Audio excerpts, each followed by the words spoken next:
Andhra Pradesh first నుంచి ఇక్కడి నుంచి తమిళనాడుకి వెళ్ళింది, అక్కడి నుంచి హైదరాబాద్కి వచ్చింది. మళ్ళీ ఒక మంచి ఫిలిం ఫ్రెండ్లీ ఆంధ్రప్రదేశ్ని తయారు చేయడానికి ఈ బోర్డుని సెలెక్ట్ చేశారు.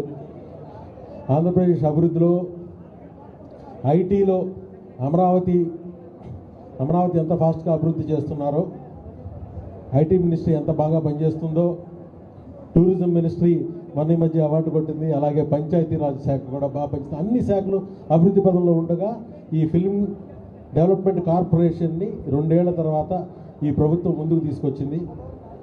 ఖచ్చితంగా మేమందరం ఇక్కడ ఉపాధి అవకాశాలతో పాటు ఇన్ఫ్రాస్ట్రక్చర్ని డెవలప్ చేసే దిశగా పనిచేస్తామని చెప్తున్నాను. నేను గౌరవ ఉప ముఖ్యమంత్రి పవన్ కళ్యాణ్ గారి ఆశీస్సులతో ఈ బోర్డులోకి వచ్చాను. ఆయన సినిమా పరిశ్రమ మీద ఆయనకున్న ప్రేమ ఖచ్చితంగా ఇక్కడ అభివృద్ధి పదంలో నడిపిస్తుందని నేను నమ్ముతున్నాను. ధన్యవాదాలు.